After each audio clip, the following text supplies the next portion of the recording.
Hello, today we're going to explain the new objective and key result capability in Soft Expert. This component allows HR and management to collaborate together with their teams and align the strategic and top level goals and objectives of the organization to their team's objectives and key results. It's very important to get alignment around what's important for the company, and the larger the company, the more important, more distributed the company is, the more important this process is. So I'm going to show you how the system works, but obviously there's a lot of thought that needs to go into this in the design of your objectives and key results. And so therefore, I'm not going to be going into every detail that we'd need to go through to implement this, but the system implementation itself is relatively straightforward. The hard work is defining the objectives clearly and the key results that you can collect data on and measure. So we'd need to understand with you as well how we do those objective and key results, especially the key results, and where do we get that data from, so that your team knows that, for example, if we want to see procurement costs for the procurement head or the procurement manager reduced over the next 12 months by 5%, then obviously we'd need to get that information, the procurement costs, and define how we're measuring that procurement cost metric and make that a consistent output from the financial systems, from your ERP systems. We can show that in our analytics if we want, if we need to, or it can stand alone in the ERP system as a measure. But it's important that your team understand that how they're being measured and what the definition of that measurement is. And we need to be able to, on a quarterly basis at least, but even more frequent than that, probably monthly, on financial measures, is provide that balanced scorecard view so that we know that we're heading in the right direction. That's the key thing, is that team members need to be thinking about these key results and how they can influence them.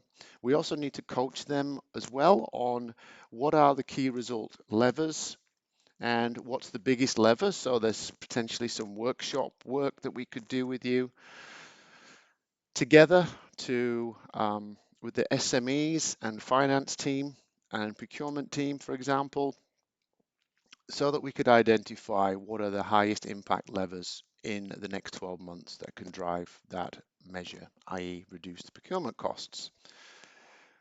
It would also be a good idea to engage your external suppliers, vendors in that discussion and that engagement as well. So we're very keen about transparency and creating transparency across your supply chain and increasing those strategic relationships so that they can be, your suppliers can understand your business well and can contribute from their experience in their domain areas. Okay, with that said, we're in 3 minutes in now. I'm trying to keep this to less than 5 minutes.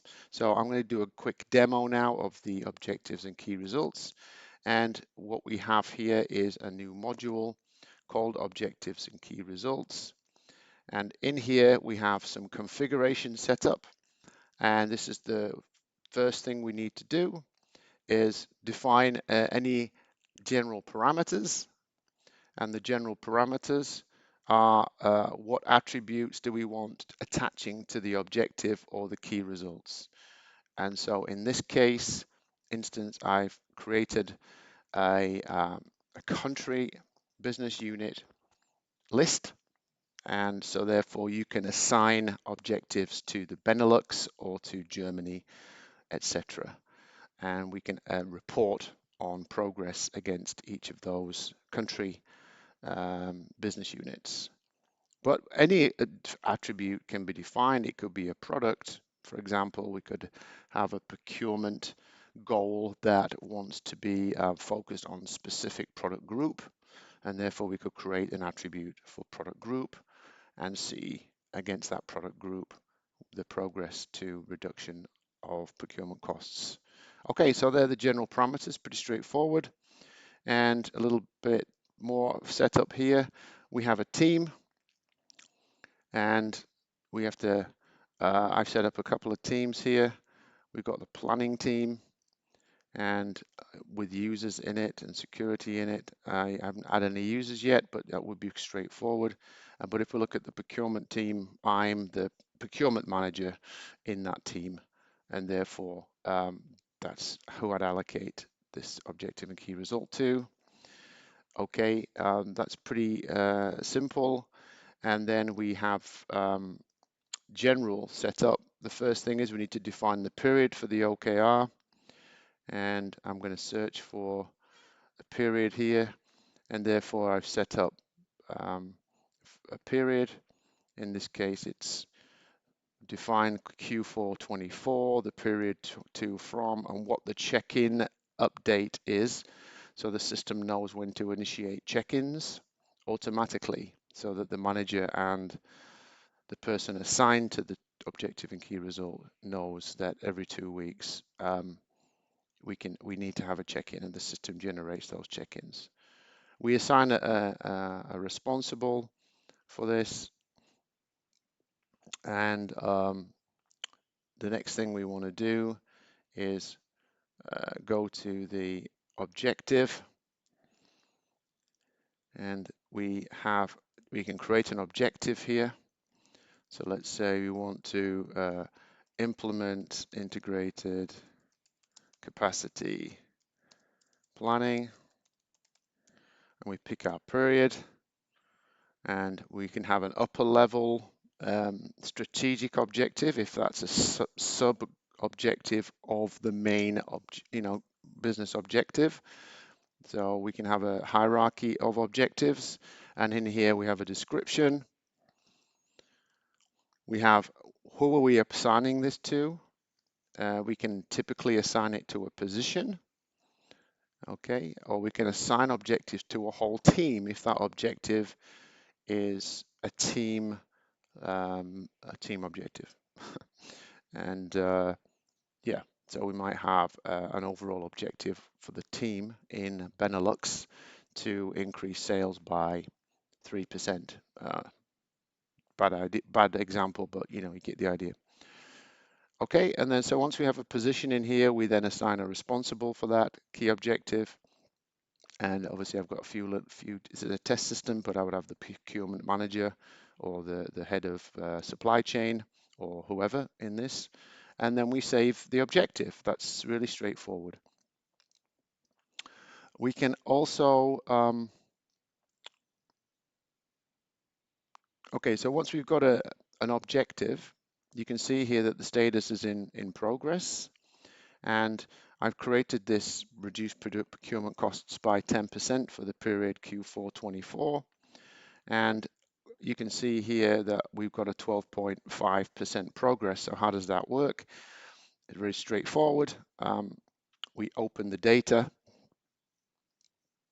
I want to show you the data. So once I've created a objective, which is this, I've now got a key result. And each of those key results can be created once the objective has been created.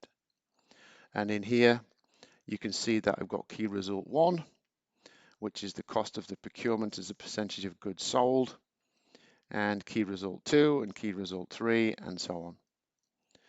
On key result 1, we've already had one check-in on this, and we've made some progress.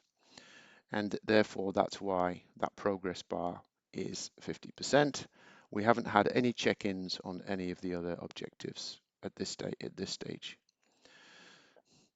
Key results are really important. You can have various levels of key results. So let me just quickly check, create a key result.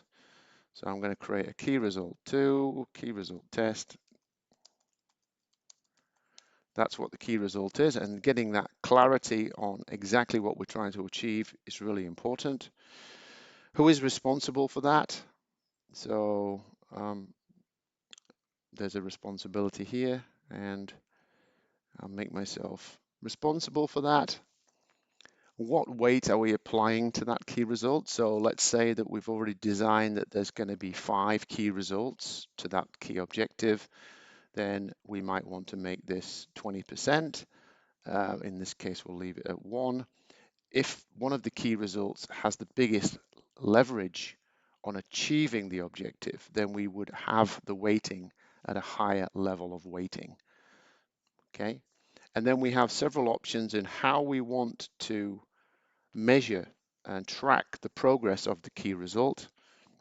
We can have numeric, which are, ideal, especially when we can get the numbers, current state numbers, out of the operational systems. But we can also have a key result tied to a deliverable. So let's say you wanted one of the managers to develop a supply chain improvement plan as part of their objective, then we would have that as a deliverable. And if we wanted to see, well, I want to increase the percentage, reduce the percentage, then we'd use the percentage, again, very useful. If we have a baseline measure, we can say that cost was $1 million last year, we want it to be 900,000 this year. That could be a number. Or we could say, hey, your procurement cost was $1 million this year, we want to reduce it by 5% over the next year. Okay.